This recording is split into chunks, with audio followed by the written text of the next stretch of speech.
Sally റോസിൻ്റെ കൂട്ടുകാരെ, അപ്പോൾ നമുക്ക് ഒരു പ്രിൻസസ് കട്ട് സാരി ബ്ലൗസ്, അത് സ്ലീവ്ലെസ്, ഇപ്പോഴത്തെ പിള്ളേരുടെ ട്രെൻഡല്ലേ അത് അങ്ങനത്തെ ഇടുന്നത്. ഇതൊരു സ്വല്പം ഇറക്കം കൂടുതലെടുത്താണ് ഞാൻ തയ്ക്കാൻ പോകുന്നത്. അപ്പം നിങ്ങളുടെ ആവശ്യപ്രകാരം 38 പേരോളം എന്നോട് ആവശ്യപ്പെട്ടു അതിൻ്റെ സ്റ്റിച്ചിങ് വീഡിയോ തരാമെന്ന്. അപ്പോൾ എങ്ങനെയാണ് ഞാൻ തരാതിരിക്കുന്നത്?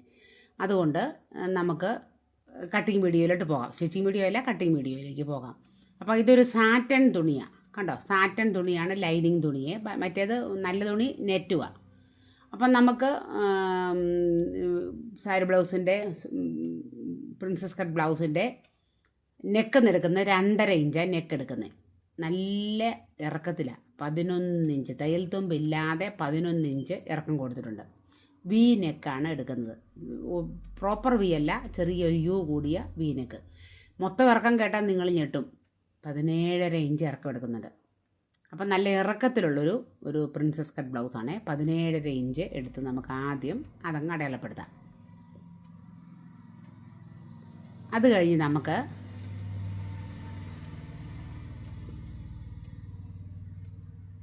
ഷോൾഡർ നമുക്ക് 5.25 എടുക്കുന്നത്. ശരിക്കും 7.5 ഫുൾ ഷോൾഡർ, 5.25 നമ്മൾ എടുക്കുന്നു. നെക്കിൻ്റെ ഡെപ്തും അതുപോലെ വിഡ്ത്തും എല്ലാം കണക്കിലെടുത്തും, അതുപോലെ സ്ലീവ്ലെസ്സുഡ് ആയതുകൊണ്ടാണ് 5.25 എടുക്കുന്നത്.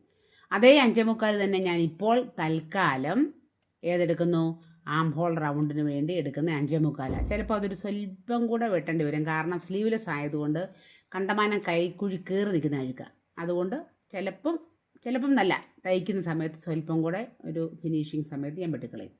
ഇപ്പോൾ തൽക്കാലം ഞാൻ നിങ്ങളെ ഒന്ന് കാണിക്കാൻ വേണ്ടി ഈ വീനൊക്കെ ഇങ്ങനെ ഒന്ന് വരയ്ക്കുന്നേ ഉള്ളൂ. ഇതല്ല ഫൈനൽ വീനൊക്കെ. ഇങ്ങനെ വരച്ചാൽ ഒന്നിനും കൊള്ളത്തില്ല, വൃത്തികേട് പോലിരിക്കും, ഗുഹ പോലിരിക്കും. അങ്ങനെയല്ല, നമ്മൾ കുറച്ചുകൂടെ വിട്ടെടുത്താണ് ചെയ്യുന്നത് കേട്ടോ. അപ്പം നമ്മുടെ ചെസ്റ്റ് റൗണ്ട് എന്ന് പറയുന്നത് 35-ൻ്റെ കൂടെ 4 ഇഞ്ച് കൂട്ടിയാൽ 39-ൻ്റെ 9.25. അവിടെ നിന്നൊരു 1.5 ഇഞ്ച് നമുക്ക് സീം അലവൻസ് വിടാം. അപ്പോൾ 35 ചെസ്റ്റ് അളവുള്ള ആൾക്ക് വേണ്ടിയുള്ളതാണ്. 34-നും 35-നും ഒക്കെ സെയിമാണ്. നമുക്ക് ആ മിഡ് പോയിൻറ്റ് കണ്ടുപിടിക്കാം. എന്നിട്ട് നമുക്ക് ആ മിഡ് പോയിൻറ്റും ഈ ചെസ്റ്റ് റൗണ്ടിൻ്റെ അടയാളപ്പെടുത്തിയേക്കുന്ന 9.25 കൂടെ വരത്തക്ക രീതിയിൽ നമുക്കിതുപോലെ ആം ഹോൾ റൗണ്ട് വരയ്ക്കാം. ഇതേ സാറ്റൻ തുണിയല്ലേ, ചില കേപ്പിൾ കേന്ന് കിടക്കും. അതിനെ ഞാൻ ആദ്യം ഒരു മാസ്കിംഗ് ടേപ്പ് അതിൽ ഒട്ടിച്ച് വെച്ചേക്കും. നിങ്ങൾ കണ്ടായിരുന്നോ? അല്ലെ പിൻ കുത്തിയാലും മതി. നമുക്കൊരു 1/2 ഇഞ്ച് സ്ലോപ്പും കൂടെ വരയ്ക്കാം. മുകളിൽ നിന്ന് 1/2 ഇഞ്ച് സ്ലോപ്പും കൂടെ വരച്ചിട്ടുണ്ടേ. കണ്ടോ? വരയ്ക്കാൻ പറ്റത്തില്ല, അപ്പം ചുളുങ്ങി പോവാം. ഞാൻ വെറുതെ ആം ഹോൾ റൗണ്ട് ഒന്ന് നോക്കുവാണേ. ഉണ്ടോ? 8.5 ഉണ്ട്, ധാരാളം മതി. 8.5 നാളെ ടൈറ്റായിട്ട് തയ്ക്കുമ്പോഴാണ് 8.5. നമുക്ക് കൈക്കുഴി സ്വല്പം നമ്മൾ താത്തിയായിരിക്കും എടുക്കുന്നത് കേട്ടോ. ഇനി നമുക്ക് നോക്കേണ്ടത്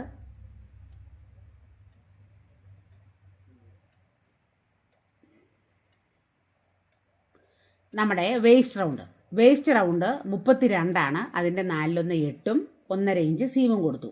ഈ വേസ്റ്റ് റൗണ്ട് എന്ന് പറയുമ്പോൾ നിങ്ങളെല്ലാവരും ഒരു കാര്യം ശ്രദ്ധിക്കണം. ഇത് 17 ഇഞ്ച് ഇറക്കത്തിൽ വരുമ്പോൾ ശരിക്കും നമ്മുടെ വേസ്റ്റ് എന്ന് പറഞ്ഞാൽ 14-14.5 നിൽക്കുന്നത്. 17 വരുമ്പോൾ ശരിക്കും എവിടെ വരുന്നത്? വേസ്റ്റ് ഭാഗമല്ല, താഴേക്ക് വരും. അപ്പോൾ അവിടുത്തെ കറക്റ്റ് അളവെടുത്തിട്ട് അതിൻ്റെ 4/1 കാണാവൂ, അല്ലാതെ ഒരിക്കലും വേസ്റ്റ് അളവെടുത്ത് അവിടെ കൊണ്ടുപോയി അടയാളപ്പെടുത്തല്ലേ. എന്നിട്ട് നമുക്കിതെല്ലാം കട്ട് ചെയ്തെടുക്കാം. ഞാൻ നെക്ക് കട്ട് ചെയ്യുന്നില്ല, അവിടെ ആ മിഡ് പോയിൻ്റ് അടയാളപ്പെടുത്തുന്നത് മാത്രമേ ഉള്ളൂ. പക്ഷേ 11 എന്നുള്ള അടയാളം 2 വശത്തും ഞാൻ മാറ്റി കൊടുക്കുക കേട്ടോ. എന്നിട്ട് നമുക്ക് സ്ലോപ്പിലൂടെ വെട്ടി ഞാൻ ബാക്കി കട്ട് ചെയ്തെടുക്കുവാണേ. ഇപ്പോൾ ഓണമൊക്കെ വരുമ്പോൾ എല്ലാവർക്കും ഈ സൈസ് ബ്ലൗസാണ് പിള്ളേർ ഇഷ്ടപ്പെടുന്നത്. അതുകൊണ്ടായിരിക്കും പലരും എന്നോട് ആവശ്യപ്പെട്ടത്. ആരണ്ട് പറഞ്ഞു, ഞാൻ തപ്പി നടന്ന് കിട്ടാൻ ഞങ്ങാണ്ടെല്ലാം നോക്കി ഒരു തരത്തിൽ തയ്ച്ചെന്നൊക്കെ കമൻറ്റ് തന്നിട്ടുണ്ട്. ഇനി നമുക്ക് ഇതിൻ്റെ ഫ്രണ്ട് പാർട്ടിന് വേണ്ടി നിങ്ങൾക്കെല്ലാം അറിയാം, ഒരു സ്വല്പം കൂടെ കൂടുതൽ, ഒരു 1.5-2 ഇഞ്ചോളം നമ്മൾ മുമ്പോട്ട് നീക്കിയിട്ടിട്ട് എടുക്കുക. അവിടെ ഞാനൊരു മാസ്കിംഗ് ടേപ്പ് ഒന്ന് ഒട്ടിക്കുകയാണ്. തുണി ഇങ്ങനെ അകന്നു പോകാതിരിക്കാൻ വേണ്ടി അങ്ങനെ ചെയ്യുന്നത്. അകന്നല്ല, ഇങ്ങനെ തെന്നി പോകും നമുക്ക് അടയാളപ്പെടുത്തുമ്പോഴും ചെയ്യുമ്പോഴെല്ലാം. എന്നിട്ട് നമ്മൾ ബാക്ക് പാർട്ട് എടുത്ത് ഫ്രണ്ട് പാർട്ടിലേക്ക് വെക്കുന്നു. ഒരു കാര്യം പറയാൻ വിട്ടുപോയി, ബാക്കാണ് ഓപ്പൺ. അതിനുവേണ്ടി പ്രത്യേകം ഞാൻ മെഷർമെൻറ്റ് കൊടുത്തിട്ടില്ല. എന്നാലും സാരമില്ല, നമുക്കൊരു 4 ഇഞ്ച് 1/2 ഇഞ്ചിനുള്ളിൽ നമുക്കവിടെ ചെയ്താൽ മതി കേട്ടോ. മറ്റ് തെറ്റോ അല്ലാതെന്ന് പറഞ്ഞാൽ മിസ്റ്റേക്കൊന്നും വരത്തില്ല. ബാക്ക് ഓപ്പൺ ചെയ്യാനുള്ളതാണേ, അത് മറന്നു പോകല്ലേ. ഇനി എന്നിട്ട് നമ്മൾ എല്ലാം ഇങ്ങനെ കൃത്യമായിട്ട് നോക്കി നമ്മൾ വെച്ചിട്ട് നമ്മൾ ഇതിലേക്ക് നമുക്ക് ആം ഹോൾ റൗണ്ട്, അതുപോലെ തന്നെ നമുക്ക് ഇതുവരെ ഓൾറെഡി ഉള്ള എല്ലാ അളവുകളും, ചെസ്റ്റ് റൗണ്ടും വേസ്റ്റിൻ്റെ അളവും ലെങ്തും എല്ലാം നമ്മൾ അതുപോലെ തന്നെ അടയാളപ്പെടുത്തി എടുക്കുക. ലെങ്ത് എടുക്കുമ്പോൾ നിങ്ങളൊരു കാര്യം ഓർക്കണേ, 1/2 ഇഞ്ച് കൂട്ടിയെടുക്കണം കേട്ടോ, ലെങ്ത് മാത്രം, ബാക്കി ഒന്നും കാര്യമില്ല. അങ്ങനെ നമ്മൾ ഇതിനകത്ത് നമുക്ക് അളവുകളെല്ലാം അടയാളപ്പെടുത്തി. നെക്ക് 2.5 അല്ലേ എടുത്തിരിക്കുന്നത്, 2.5. അതുപോലെ ബാക്കി ഷോൾഡർ ഓൾറെഡി അടയാളപ്പെടുത്തി. 7.5 ഇഞ്ച് ഫ്രണ്ടിൽ ഇറക്കം എടുക്കും. ശ്രദ്ധിക്കണേ, 7.5 ഇഞ്ച്. എല്ലാവരും എടുക്കല്ലേ, ഹൈറ്റ് ഉണ്ട് കുഞ്ഞിന്, അതുകൊണ്ടാണ് ഞാൻ 7.5 ഇഞ്ച് എടുത്തേക്കുന്നത്. ഇവിടെ വരുമ്പോൾ വിട്ട് 3 ഇഞ്ച് എടുക്കും, മേളിൽ 2.5 എടുത്തിട്ടുള്ളൂ. എന്നിട്ട് നമുക്കൊരു യു നെക്ക് വരയ്ക്കാം. യുവോ വിയോ ഇവിടെയും ചെയ്യാം കേട്ടോ. ഇവിടെ ഞാൻ യു നെക്കാണ് അടയാളപ്പെടുത്തുന്നത്. പക്ഷേ വൈഡായിരിക്കും യു നെക്ക്, ഫ്രണ്ട് പാർട്ട് വൈഡായിരിക്കും. നിങ്ങൾക്കറിയാം, നിങ്ങൾ കണ്ടിട്ടുണ്ടാവുമല്ലോ സ്ലീവ്ലെസ് ബ്ലൗസ് നമ്മൾ ഇങ്ങനെ തയ്ക്കുമ്പോൾ നല്ല വൈഡായിട്ട് തയ്ച്ച് ചെറിയതായിരിക്കും, സ്ലീവും ചെറുതായിരിക്കും കേട്ടോ. സ്ലീവല്ല, നമ്മുടെ ഷോൾഡറെ ചെറുതായിരിക്കും കേട്ടോ. ഒരു സ്വല്പം ഞാൻ പുറത്തോട്ട് എടുത്താണ് അടയാളപ്പെടുത്തിയേക്കുന്നത്. ഇനി നമുക്ക് കണ്ടോ, നിങ്ങളതിൻ്റെ ഷേപ്പ് കണ്ടോ, 3 ഇഞ്ച് എടുത്തെങ്കിലും 3.25 വരത്തക്ക രീതിയിൽ പുറത്തൂടെയാണ് അടയാളപ്പെടുത്തിയേക്കുന്നത്. ഇനി നമുക്ക് പ്രധാനപ്പെട്ടത്, നമുക്ക് മുകളിൽ നിന്ന് അപ്പക്സ് പോയിൻ്റ് കണ്ടുപിടിക്കണം. അത് 9.25 ഞാൻ എടുക്കുന്നത് പറയാൻ ഈ തയ്ക്കുന്ന ആളുടെ അളവ് വെച്ചാണ് 9.25 കേട്ടോ. പക്ഷേ ഹൈറ്റ് ഇനിയും കൂടുതലോ വണ്ണമോ ഒക്കെ ഉണ്ടെങ്കിൽ അത് 10 ഒക്കെ ആയിട്ട് മാറും. ചിലർക്ക് 9.5 മതിയാവും. 9.25. ഇനി ഞാൻ ബ്രസ്റ്റ് പോയിൻറ്റുകൾ തമ്മിലുള്ള അകലം എടുത്തേക്കുന്നത് 3.25.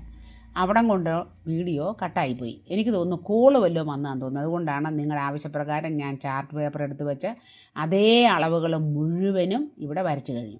ഇനി ഒന്നുകൂടെ നിങ്ങളെ ഞാൻ കാണിക്കാം. 7.5 ഇഞ്ചിലാണ് കഴുത്തെടുക്കുന്നത്. ഒന്നുകൂടെ കാണിക്കാം. 7.5 ഇഞ്ചിൽ കഴുത്തെടുത്തു. കണ്ടല്ലോ, 8 എടുത്തേക്കല്ലേ, 7.5 തന്നെ നല്ല കൂടുതലാണ്. പക്ഷേ മുകളിൽ 2.5 ഇവിടെ എത്രയാണ്, 2.5 ഇഞ്ച് അടയാളപ്പെടുത്തി. ഇവിടെ ഞാനൊരു 3 ഇഞ്ചും എടുക്കുന്നു. എന്നിട്ട് നമുക്ക് മുമ്പ് ചെയ്തതാണ്, ഒന്നുകൂടെ റീക്രിയേറ്റ് ചെയ്യുക, നിങ്ങൾക്ക് ഒന്നുകൂടെ പറഞ്ഞു തരുന്നേ ഉള്ളേ. ഇപ്പോൾ ഈ ഷേപ്പിലാണ് കഴുത്ത് വരുന്നത്. നമുക്കിങ്ങനെ നല്ലൊരു യൂണിക്ക് വേണം, നല്ലപോലെ. അതുകൊണ്ടാണ് ഞാൻ ഇങ്ങനെയൊക്കെ നോക്കുന്നത്. എന്നിട്ട് നമുക്ക് മുകളിലേക്ക് ഒരു സ്വല്പം ഇങ്ങനെ പ്രൊജക്റ്റ് ചെയ്ത് നിൽക്കത്തക്ക രീതിയിൽ, അപ്പം സാമാന്യം വൈഡായിട്ട് തന്നെ വരും. അതൊക്കെ ആളുടെ ഷേപ്പും വലിപ്പവും ഒക്കെ അനുസരിച്ച് ചെയ്യാവേ. കണ്ടോ, ഇങ്ങനെ അതിലേക്ക് കിടക്കാം, പെട്ടെന്ന് കിടക്കാം. അപ്പം നമുക്ക് വേണ്ടത്, നമ്മൾ സാധാരണ പ്രിൻസസ് കട്ടിന് നമ്മൾ എന്നും ചെയ്യുന്ന പോലെ തന്നെ ഇവിടെ നമുക്ക് അതായത് എന്ന് പറയുന്നത് വരെ അപ്പക്സ് പോയിന്റ് ഞാൻ എടുക്കുന്നത് 9.25 അപ്പക്സ് പോയിന്റ് എടുക്കുന്നത്. 9.25 ഞാൻ ചെറിയൊരു ഡോട്ട് ഇങ്ങനെ കൊടുക്കുകയാണേ. 9.25 ഇത് 9.25 എല്ലാവർക്കും ഒന്നും വേണ്ട, ഹൈറ്റ് ഉള്ളത് കൊണ്ടാണ്. ഹൈറ്റ് കുറഞ്ഞവർക്ക് 9.5 ഒക്കെ മതിയാവും. ഇനി അതിൽ കൂടുതൽ ഹൈറ്റും വണ്ണവും ഒക്കെ ഉള്ളവർക്ക് വരുമ്പം 9.25 എന്നുള്ള 10ഉം 10.15 ഒക്കെ ആകുന്ന സാഹചര്യമുണ്ട്. അത് ഓരോരുത്തരുടെ ഷേപ്പിനെ ശരീരത്തിനെയൊക്കെ ഡിപ്പെൻഡ് ചെയ്തായിരിക്കും. ഇപ്പോൾ ഞാൻ എടുത്തിരുന്നത് 9.25. അപ്പം നമുക്ക് ഇവിടെ നിന്ന് വേണ്ട, ഇത് ഈ 9.25 എന്നുള്ള ഇത് ഇങ്ങനെ വേണം അടയാളപ്പെടുത്താൻ. ഈ നെക്കിന് തൊട്ട് ഇപ്പുറത്തുനിന്ന് വേണം നമ്മളിങ്ങനെ ഇത് കണ്ടുപിടിക്കാൻ. ഇനി നമ്മൾ ഇവിടെ ഫ്രണ്ട് അല്ല ഓപ്പൺ, ബാക്കാണ് ഓപ്പൺ, ഓർക്കണം. ഇവിടെ ഓപ്പൺ ഇല്ല. അതുകൊണ്ട് നമ്മൾ എടുക്കുന്ന ഡിസ്റ്റൻസ് അപ്പക്സ് പോയിന്റ്, അതായത് BP to BP എന്ന് പറയുന്നത് 3.25, കറക്റ്റ് 3.25. അപ്പം 3.25 നമ്മളൊന്ന് പോയിന്റ് ചെയ്തു. ഇതെന്ന് പറയുന്നത് നമ്മുടെ ഇവിടെ നിന്നുള്ള ഹൈറ്റ്. ഈ പോയിന്റ് നിങ്ങളുടെ മനസ്സിൽ ഇങ്ങനെ നമ്മൾ ചിന്തിക്കുക. ഇനി നമുക്ക് വേണ്ടത് ഇവിടുന്ന് താഴേക്ക് ഇതിൻ്റെ ലെങ്ത് എടുത്തിരിക്കുന്നത് നിങ്ങൾ നോക്കിയേ, 17.5 ഇഞ്ച് എടുത്തേക്കുന്നത്. ഞാൻ പറഞ്ഞല്ലോ, ഇത് സ്കേർട്ടിലോട്ട് സാരി ഉടുക്കുമ്പോൾ സ്കേർട്ടിന് അടുത്തേക്ക് താഴെ വരെ ഇറക്കം വേണ്ട ബ്ലൗസ്, അതുകൊണ്ടാണ് 17.5 എടുത്തേക്കുന്നത്. അത് ഓരോരുത്തരുടെ ഇഷ്ടം അനുസരിച്ച് എടുക്കാം. ഇനി നമ്മൾ ഇവിടുന്ന് 3.25 എടുത്തെങ്കിൽ ഇവിടെ നിന്ന് 3.25 ഇഞ്ചിൽ, അതായത് 1/2 ഇഞ്ച് ഡിഫറൻസിൽ നമ്മൾ ഇവിടെ ഒരു പോയിന്റ് കണ്ടെത്തുന്നു. ആ പോയിന്റും ഈ പോയിന്റും കൂടെ നമ്മൾ കൂട്ടി യോജിപ്പിക്കുന്നു. അതൊരു വലിയ കളറാണ്, അത് കാരണം നമുക്ക് ഇത് തിരിഞ്ഞു പോകുന്നുണ്ട്. അപ്പം നമ്മളിങ്ങനെ ചരിച്ച് വരച്ചു. ഇനി നമുക്ക് വേണ്ടത് ഈ പോയിന്റിൽ നിന്ന്, നമ്മുടെ ഈ സെൻട്രൽ പോയിന്റില്ലേ, ഈ സെൻട്രൽ പോയിന്റിൽ നിന്ന് 1 ഇഞ്ച്, കറക്റ്റ് 1 ഇഞ്ച് മുകളിൽ ഒരു പോയിന്റ് നമ്മൾ കണ്ടെത്തുന്നു.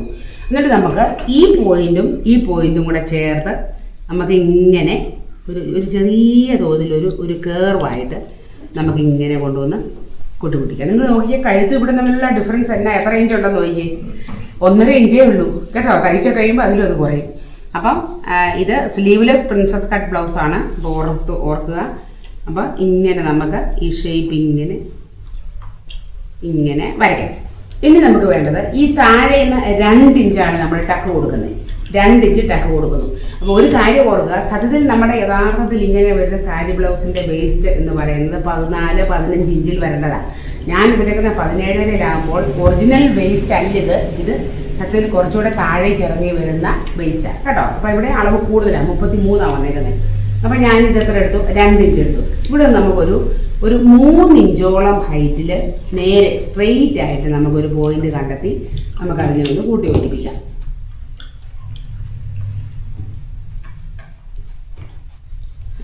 ഇഞ്ചിൽ വരച്ചു. ഇനി നമുക്ക് ഈ പോയിന്റും ഇതും കൂടെ വേണം നമുക്ക് ഷേപ്പ് ചെയ്ത് വരയ്ക്കാൻ. നമുക്കത് എനിക്കിപ്പോൾ ഇവിടെ ഇങ്ങനെ ഒരു വശമില്ലാത്തതുകൊണ്ടാണ്. കണ്ടോ, ഈ ഷേപ്പിൽ നമ്മളിതിനെ ഇങ്ങോട്ട് കൊണ്ടുവന്ന് കൂട്ടി മുട്ടിക്കുന്നു.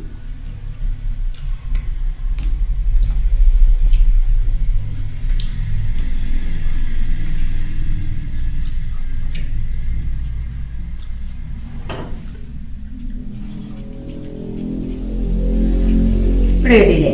ഇനി നമുക്കൊരു കാര്യം, നമുക്ക് ഇവിടെ നിന്ന്, അതായത് ഇവിടെ നമ്മൾ 1 ഇഞ്ച് മുകളിലേക്ക് മാറ്റി വരച്ചില്ലേ, അവിടെ നിന്ന് നമുക്കൊരു 1/2 ഇഞ്ച്, കറക്റ്റ് 1/2 ഇഞ്ച് മിച്ചം, 3/4 വേണ്ട, 1/2 ഇഞ്ച് തൊട്ട് കഴിയുന്ന പോയിന്റ്, അല്ലെങ്കിൽ ഈ കോണർ ഓർത്താലും മതി. ഈ കോണറിലേക്ക് നമുക്ക് ഈ വരച്ച ഇതിൽ നിന്ന് ഒരു ചെറിയൊരു ഷേപ്പിൽ നമുക്ക് ഇങ്ങനെ കട്ട് ചെയ്തെടുക്കണം. ഈ പോയിന്റ് നമുക്ക് ഇത്രയും നമുക്ക് വേണ്ട. അപ്പം നമുക്ക് നമ്മുടെ ഷേപ്പ് എന്ന് പറയുന്നത് ഇങ്ങനെയായിരിക്കും വരാൻ പോകുന്നത്. കണ്ടല്ലോ. അപ്പം നമുക്ക് നമ്മുടെ ഇവിടുത്തെ വർക്കുകളെല്ലാം തീർന്നു. ഇനി നമുക്ക് വേണ്ടത് ഈ 2 ഇഞ്ച് നമ്മളിവിടെ എക്സ്ട്രാ എടുത്തില്ലേ, ആ 2 ഇഞ്ച് നമുക്ക് ഇവിടെ നിന്ന് ഇങ്ങോട്ട് കൂടുതൽ കിട്ടണം. 2 ഇഞ്ച് കൂടുതലെടുത്തു. അതുപോലെ ഇവിടെ നിന്ന് നമുക്ക് കുറച്ച് ദൂരം പോയില്ലേ, അതിന് വേണ്ടി ആ 1 ഇഞ്ച് നമ്മൾ ഇവിടുന്ന് എക്സ്ട്രാ മുന്നോട്ട് എടുക്കുന്നു. ഇത്രേ ഉള്ളൂ. നമുക്ക് ഇതിനെല്ലാം കൂട്ടിച്ചേർക്കാം. ഇതും കൂടെ കൂട്ടിച്ചേർക്കുന്നു. ഇതും 1 ഇഞ്ചല്ലേ, 1.5 ഇഞ്ച് തമ്മിൽ കൂട്ടിച്ചേർക്കുന്നു. ഇത് നമ്മുടെ സീമ വ്യവസ്ഥ. ഇനി നമുക്ക് ഇവിടെ ഒരു ചെറിയ ഒരു കാര്യം കൂടെ ഉണ്ട്. അതായത് നമുക്ക് ഇവിടെ നിന്ന് കൈക്കുഴി കയറ്റി വരയ്ക്കണം. അതിനുവേണ്ടി നമുക്ക് ചെയ്യേണ്ടത്, നമുക്ക് 2 മാർഗമുണ്ട്. ഈ മിഡ് പോയിന്റിൻ്റെ ഇവിടെ നിന്ന് നമുക്ക് ഒരു 1/2 ഇഞ്ച് മാറ്റി ഒരു പോയിന്റ് കണ്ടെത്തുന്നു. ആ പോയിന്റിൽ നിന്ന് ഈ മുകളിലത്തെ ഇവിടെ നിന്ന് ഈ പോയിന്റ് വഴി നമുക്ക് താഴോട്ട് ഒരു ലൈൻ വരയ്ക്കാം. കണ്ടല്ലോ, ഈ ലൈനും ഇതും കൂടെ നമ്മളിങ്ങനെ കൂട്ടിച്ചേർക്കുക. എന്ന് പറയാം, നേരത്തെ വരച്ച പോലെ തന്നെ ഒരു 1/2 ഇഞ്ച് ഇങ്ങോട്ട് മാറ്റി വരച്ചെന്ന് മാത്രം. എന്നിട്ട് നമ്മൾ സാധാരണ ചെയ്യുന്ന പോലെ തന്നെ ഇതിന് പകരം നമുക്ക് ഇതൊരു സ്വല്പം കൂടെ താഴ്ത്തി നമുക്ക് ഈ പോയിൻ്റെ മുട്ടി നമുക്ക് വേണം ഇത് പോകാനായിട്ട്. അപ്പം നമുക്ക് നോക്കി ഇത്രേ ഇറങ്ങി വരും. കണ്ടോ, പുതിയ നമ്മുടെ കൈക്കുഴി എന്ന് പറയുന്നത് ഇവിടെ നിന്ന് വലിയ വ്യത്യാസം വരുത്തണ്ട. ഇതാണ് നമ്മുടെ പോയിന്റ്. ഇവിടെ നിന്ന് ഇങ്ങനെ ഇച്ചിരി കയറ്റിക്കൊണ്ട് വന്ന്, കണ്ടോ, കയറ്റി ഇങ്ങനെ വേണം പുതിയതായിട്ട് ഫോം ചെയ്യുന്നത്. നമ്മളിങ്ങനെയൊക്കെ വരച്ചാലും നമുക്ക് വെട്ടിക്കഴിയുമ്പോൾ ഇത് രണ്ടും ഇങ്ങോട്ട് നമുക്ക് കൂട്ടിമുട്ടിക്കാം. കണ്ടോ, ഇനി നമ്മൾ എന്ത് ചെയ്യണം? നമ്മൾ വെട്ടിയെടുക്കുമ്പം ഇവിടെ നിന്ന് ഇങ്ങനെ വന്ന് ഇതാണ് നമുക്ക് വേണ്ടത്. അപ്പോൾ ഇത്രയും ഭാഗം വെട്ടിക്കളയണം കേട്ടോ. ഈ പീസ് എന്ന് പറയുമ്പം ഇങ്ങനെ വന്ന് ഇതിലൂടെ വെട്ടി ഇങ്ങനെ എടുക്കും. ഇതെടുക്കുമ്പോൾ ഇതേ എടുക്കത്തില്ല. അപ്പം ഇത്രയും ഭാഗം നമുക്ക് വേണ്ടാത്തതാണ്. കണ്ടോ, ഇത്രയും ഭാഗം നമുക്ക് പോകും. അതുപോലെ ഇതും നമുക്ക് വേണ്ടാത്തതാണ്. കട്ടിങ് വീഡിയോയിലോട്ട് പോകാം. കട്ട് ചെയ്തെടുക്കുകയാണ് നമ്മൾ. അപ്പോൾ എപ്പോഴും ഈ അപ്പക്സ് പോയിൻ്റ് ഒന്ന് ഓർത്തിരിക്കാൻ വേണ്ടി അവിടെ നമുക്കൊരു അടയാളം കൊടുക്കാൻ മറക്കല്ലേ. നെക്കും കൂടെ കട്ട് ചെയ്തെടുക്കുക. കാരണം ഞാൻ ക്രോസ് പീസ് വെച്ച് നെക്ക് ചെറിയൊരു പൈപ്പിങ് പോലെ ചെയ്തെടുക്കാമെന്നാണ് പ്ലാൻ ചെയ്തേക്കുന്നത്. അതുകൊണ്ടാണ് കട്ട് ചെയ്തത്. അല്ലേ കട്ട് ചെയ്യണമെന്നൊരു നിർബന്ധവും ഇല്ല കേട്ടോ.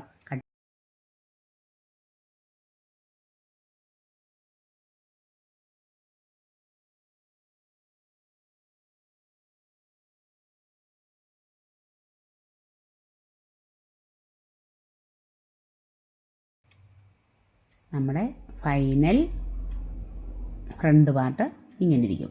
ഇത് കണ്ടോ, ഈ അപ്പക്സ് പോയിന്റുകളെ തിരിച്ചറിയാൻ അവിടെ ഒരു അടയാളം കൊടുക്കുക. ഇങ്ങോട്ട് വെച്ച് കാണിക്കാം. കണ്ടോ, അവിടെ ഷേപ്പ് കണ്ടോ, അങ്ങനെ വരും നമ്മൾ കൃത്യമായിട്ട് വെട്ടി കഴിയുമ്പോൾ. ഇനി നമ്മൾ തയ്ക്കുമ്പോഴും ചില കാര്യങ്ങൾ ശ്രദ്ധിക്കാനുണ്ട്. അതെന്നാന്ന് ഞാൻ പറയാവേ. നമ്മൾ വെട്ടി കണ്ടതുകൊണ്ട് മാത്രം നമുക്ക് പ്രിൻസസ് കട്ട് തയ്ക്കാൻ പറ്റണം നിർബന്ധമില്ല. കാരണം ഇത് ഡീപ്പ് നെക്കൊക്കെ അല്ലേ. അതുകൊണ്ട് ഈ കൈക്കുഴിയുടെ ഇവിടുന്ന് പോകും, ഈ ഭാഗത്തുനിന്ന് പോകും. ഞാൻ കഴിഞ്ഞ പ്രാവശ്യം നിങ്ങളോട് പറഞ്ഞായിരുന്നല്ലോ നെക്ക് വിട്ട് കൂടുമ്പോഴൊക്കെ ചെയ്യേണ്ട കാര്യങ്ങൾ. അപ്പം നമുക്ക് ഇവിടുന്ന് ഒരു 1/2 ഇഞ്ചോളം നമുക്കിങ്ങനെ ചിരിച്ച് കട്ട് ചെയ്ത് കളയാം. അതുപോലെ ഇനിയും നമ്മൾ തയ്ക്കുമ്പം കൈക്കുഴിയുടെ ഇവിടുന്ന് കുറേ കൂടി എടുത്തു പോകും. അത് ആ സമയത്ത് നമുക്ക് കാണുമ്പോൾ മനസ്സിലാകും. ഇനി ഒരു കാര്യം കൂടെ പറയാം. ഈ നമ്മുടെ സാരി ബ്ലൗസിൻ്റെ സൈഡില്ലേ, സൈഡ് ഭാഗം നമ്മുടെ ഈ വശത്ത് ഇങ്ങനെ ഇറങ്ങി തൂങ്ങിക്കിടക്കും, അല്ലെങ്കിൽ ഒരുപോലെ എടുത്താൽ.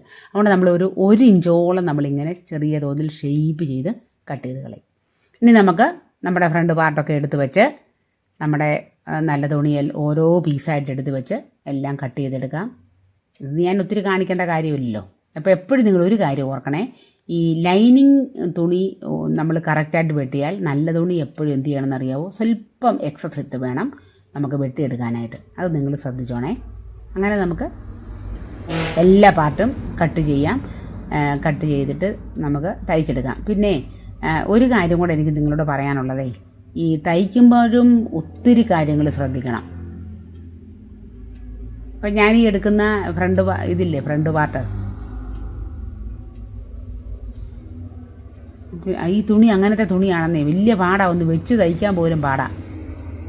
അങ്ങനെ നമ്മുടെ കട്ടിങ്ങൊക്കെ കഴിഞ്ഞു. ഇനി നമുക്ക് ചെയ്യേണ്ടത് ഈ ബാക്ക് പാർട്ട് ആദ്യമേ തന്നെ ഞാൻ കട്ട് ചെയ്ത് കണ്ടോ. ഞാൻ നമ്മുടെ ലൈനിങ് തുണിയിൽ കൃത്യമായും സ്കെയിലിന് 1.5 ഇഞ്ച് അകലത്തിൽ ഇങ്ങനെ വരച്ചെടുത്തിട്ടാണ് നമ്മുടെ ക്രോസ് പീസ് വെട്ടുന്നത്. എന്തിനെന്നറിയാവോ, നമ്മുടെ നെക്കിൽ അതുപോലെ സ്ലീവ്ലെസ് കയ്യിലൊക്കെ പിടിപ്പിക്കുമ്പോൾ വൃത്തിയായിട്ടിരിക്കണമെങ്കിൽ ഇങ്ങനെ തന്നെ നിങ്ങളും ചെയ്യണം കേട്ടോ. നമ്മൾ ഊഹം വെച്ച് സാധാരണ ചെയ്യുന്ന പോലെ ചെയ്യരുതേ. ഇങ്ങനെ നമുക്ക് പീസുകൾ കട്ട് ചെയ്തെടുത്തിട്ട് വെച്ച് പിടിപ്പിക്കാം. അപ്പോൾ നല്ല വൃത്തിയായിട്ടിരിക്കും. കാണിക്കാം നിങ്ങളെ.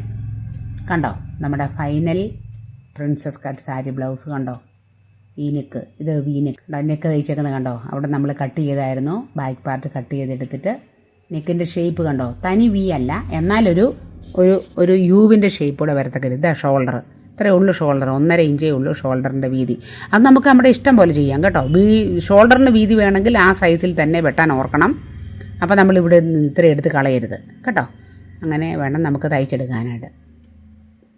ഇതുണ്ട് ഇതിൻ്റെ ബാക്ക് പാർട്ട് ഞാൻ തുറന്നാണ്, ഹുക്കും ഒക്കെ പിടിപ്പിച്ചെടുത്തിട്ടുണ്ട്. ഉൾവശം കണ്ടോ, എല്ലാം വൃത്തിയായിട്ട് കിട്ടിയില്ലേ, ഒന്നും കൊണ്ട് കയറുകയൊന്നുമില്ല. നെറ്റ് തുണിയുടെ കൊണ്ട് കയറുന്നൊന്നും വിഷമിക്കേണ്ട. ഫുൾ സാറ്റൻ തുണിയാണ് അടിയിൽ.